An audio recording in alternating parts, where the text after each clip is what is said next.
Hi students, मैं संदीप सिंह अपने channel में आपका स्वागत करता हूं। उम्मीद करता हूं कि आज मैं जो टॉपिक आपके लिए लाया हूं एकदम नया होगा। नया इसलिए होगा, नाम तो सुना होगा आर्टिकल क्या होता है, आर्टिकल को हिंदी में क्या कहते हैं, कितने आर्टिकल होते हैं, कहाँ कहाँ यूज होते हैं, ये मैं टोटल विस्तार से आपको बताऊँगा। इससे पहले गुजारिश है, अगर आप हमारे चैनल पर नए हैं और आपने अभी तक चैनल को सब्सक्राइब नहीं किया है तो पहले चैनल को सब्सक्राइब कर लीजिए और शेयर जरूर करें। चलिए मैं शुरुआत करता हूं। आर्टिकल, पहले तो आप ये समझ लें, आर्टिकल वो चीज़ होती है जिसके बिना इंग्लिश लैंग्वेज एकदम बेकार है, जिसका यूज हम, ऐसा कोई ही सेंटेंस होगा जिसमें आर्टिकल का यूज ना हो। आर्टिकल बहुत, यानी आर्टिकल किसी भी सेंटेंस का बहुत महत्वपूर्ण पार्ट होता है। कितना महत्वपूर्ण होता है, अभी तक बच्चे क्या करते हैं, जिनको सही से यूज नहीं आते हैं, वो क्या करते हैं, वो एक अगर फिलिंदा ब्लैंक आ गया तो कहीं कहीं तुक्का चलता रहता है उनका, उन्हें समझ में नहीं आता। आखिरकार सही सॉलिड तरीके से ये नहीं जानते कि उन्हें ए कहाँ लगाना है, एन कहाँ लगाना है और दा कहाँ लगाना है। पहले हम समझेंगे आर्टिकल होता क्या है। इसको हिंदी में पहले आप समझ लो, हो सकता है आपके लिए बिल्कुल नया हो कि आर्टिकल को हिंदी में उपपद कहते हैं।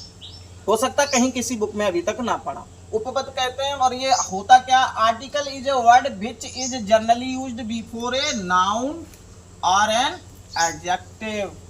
नाउन तो पढ़ा होगा, जानते होंगे कि नाउन से पहले आता है आर्टिकल, लेकिन आज आप ये पढ़ लो कि नाउन या एडजेक्टिव से पहले आने वाले प्रायः जो शब्द यूज किए जाते हैं उनके लिए हम आर्टिकल कहते हैं। आर्टिकल कोई हुआ नहीं, आर्टिकल मात्र 3 हैं, आप ऐसे समझ लो, ए, एन और द।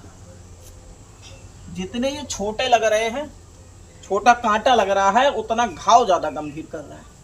कारण क्या है कि इनको अगर हम सही से पढ़ेंगे तो बहुत विस्तार है, और अगर सही से पढ़ेंगे तो इतना भी क्लियर है, इंग्लिश आपकी एकदम बेहतरीन हो जाएगी। क्योंकि बच्चे नॉर्मली जो है आर्टिकल के यूज में बहुत ज़्यादा गलतियां करते हैं। इसके लिए आपको क्या करना है, वीडियो के साथ बने रहना है। आगे आप देखते हैं, मैं बताता हूँ एक एक करके आपको। तो इनमें क्या होता है, ये दोनों एक ग्रुप में रहते हैं। अनिश्चयवाचक इन्हें बोला जाता है। ये किसी नाउन या प्रोनाउन से पहले, नाउन या सॉरी एडजेक्टिव और नाउन से पहले अगर ये आ जाएं तो ये अनिश्चयवाचक बोले जाते हैं। और दा क्या होता है, दा निश्चयवाचक बोला जाता है।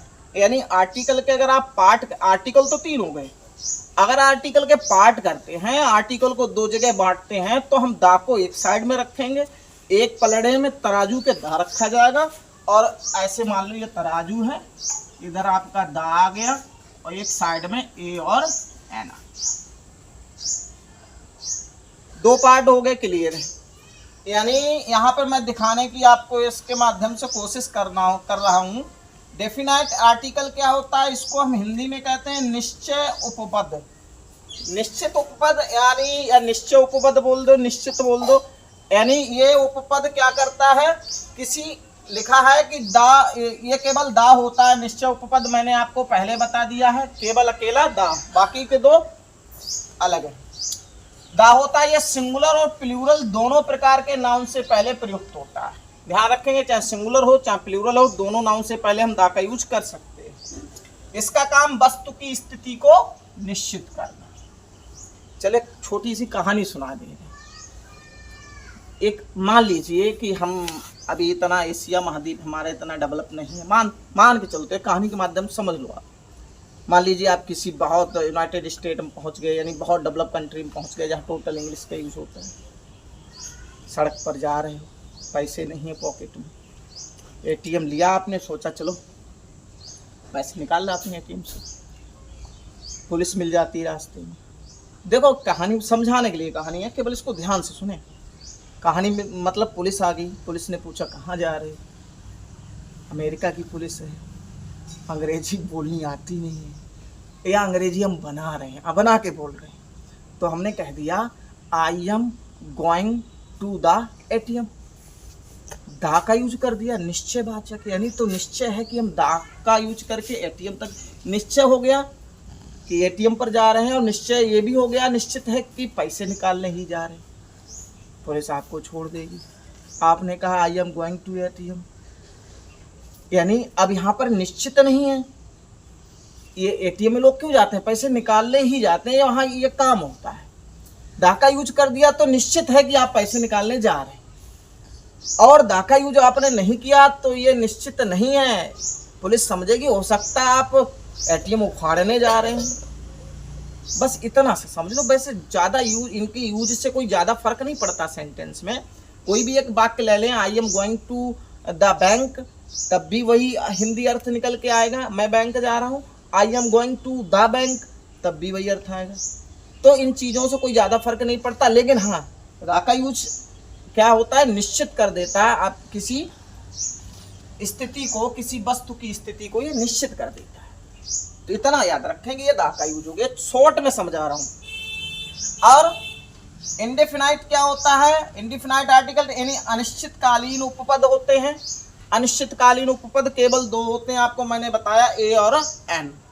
अक्सर आपने, हम लोगों ने बचपन से यही पढ़ाया गया या पढ़ते आ रहे हैं कि एन का यूज बाउल्स से पहले होता है।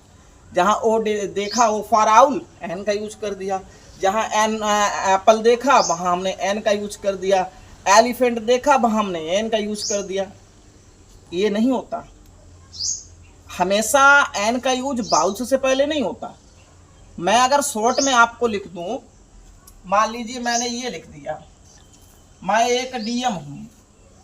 अब यहां हम क्या यूज करेंगे? यहां पर आपको डी दिख रही होगी, डीएम, यहां डी दिख रही होगी, तो आप इसके अकॉर्डिंग क्या करेंगे? ए का यूज करेंगे। देखो, छोटे लेवल पे जो बच्चे होते हैं फर्स्ट सेकंड को, उनको हम ऐसा समझा सकते हैं कि बाउल्स से पहले हम एन का यूज करते हैं। लेकिन जब आपका लेवल बड़ा हो जाता है, तब आप इसको भूल जाओ, ये समझ लो कि हमें पढ़ाया ही नहीं गया। अब कौन से बाउल्स पे आ जाओ? हिंदी के बाउल्स पे आ जाओ। बहुत पक्की बात, इसमें आप मिस्टेक कहीं नहीं करेंगे। हिंदी के बाउल्स पे जब आएंगे, छोटा आ से छोटा, बड़ा, छोटी, बड़ी, ऐसे करते चले जाओ। कहाँ तक रहते हैं बाउल्स? छोटा, बड़ा, छोटी, बड़ी, छोटो, बड़ो, री, ए, ओ, अंग, आहा, आ खाली तक पहुंच जाओ।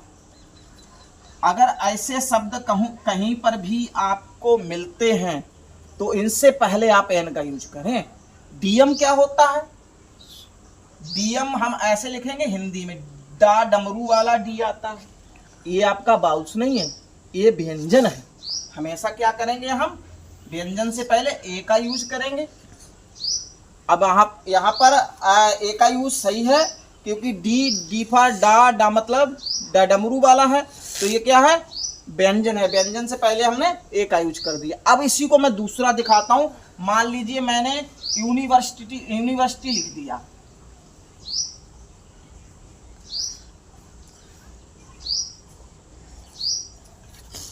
अब यहां आप बताओ, ए का यूज करें या एन का यूज करें? अब यूनिवर्सिटी के अनुसार यू फॉर मतलब यू बाउल्स में जाएगा, ए ई आई ओ यू, यू बाउल्स होता है। बच्चे क्या करते हैं, यहाँ पर सीधा सीधा एन उठाया रख देते हैं, गलत हो गया। मैंने कहा आप बड़े लेवल पर हैं तो आप बाउल्स और कॉन्सोनेंट हिंदी के यूज करें। यूनिवर्सिटी को हम ऐसे हिंदी में लिखे थे, या से स्टार्टिंग होगी, या यज्ञ क्या है? व्यंजन है। व्यंजन से पहले क्या करते हैं? ए का यूज करते हैं। अगर आप ए यूनिवर्सिटी लिख रहे हैं तो आप सही हैं। एसडीएम हो सकता है, डीएम हो सकता है। अब मान लीजिए मैंने लिख दिया एस डी एम। अब एस को हम कैसे लिखेंगे? ऐसे लिखेंगे ना, एस डी एम। एडी पढ़ते हैं इसको, क्या होता है? स्वर होता है। तो यहां आप क्या करें? स्वर से पहले एन लगा देंगे। अब यहां तो एस व्यंजन देखकर आ ही नहीं रहा, तो ये बहुत ध्यान रखेंगे। स्वर और व्यंजन इंग्लिश वाले दिमाग से हटा करके अगर हमें आर्टिकल ए एन का यूज करना है तो हम हिंदी का आर्टिकल को वरीयता देंगे। जो हमारे का से ज्ञानी या क्षत्रिय, ये सब का खा गा जो भी शब्द हैं, इनको ध्यान रखेंगे। इनसे पहले यानी कि हम व्यंजन से पहले ए का यूज करेंगे, जैसा कि व्यंजन से पहले ए का यूज किया गया। भले यहाँ बाउल्स हो, उससे हमें कोई लेना देना नहीं। साउंड क्रिएट हो रहा है, यहाँ से यू या क्रिएट हो रहा है, व्यंजन निकल रहा है, तो वहां ए का यूज करेंगे। और यहाँ एसडीएम क्या है? यहाँ देखो, ए हिंदी का बाउल्स है, इससे पहले एन का यूज कर दिया। सीधे सीधे आप ए एन समझ लो, ये आपके अनिश्चितकालीन उपपद होते हैं। इसमें ए या एन आते हैं। An old man is singing, यहाँ देखो ओ फॉर, अब ओल्ड को लिख के देख लो, छोटा ऊ या आ क्या बनाएंगे, एन का यूज किया गया। क्यों किया गया? क्योंकि छोटा से आपको बताया आह खाली तक स्वर होता है, स्वर से पहले हमने एन का यूज कर दिया। कैट को हम ऐसे लिखेंगे कैट, का कबूतर, क्या हो गया? व्यंजन हो गया, व्यंजन से पहले हमने ए का यूज कर दिया। तो आज से जो हमारे बाउल्स इंग्लिश के हैं ए ई आई ओ यू, उनके अकॉर्डिंग आप एन का यूज ना करें, हमेशा गलती करेंगे। अब आप हिंदी के अकॉर्डिंग एन और ए का यूज करेंगे। ये आर्टिकल हो गए, आर्टिकल मैंने शॉर्ट में आपको समझा दिए। दा का यूज विस्तृत है, इसके लिए एक अलग से वीडियो आपको दूंगा, और ए एन का यूज बहुत विस्तृत है, इसके लिए अलग से वीडियो आएगी। इसको पूरा जानने के लिए आप चैनल से जुड़े रहें। धन्यवाद।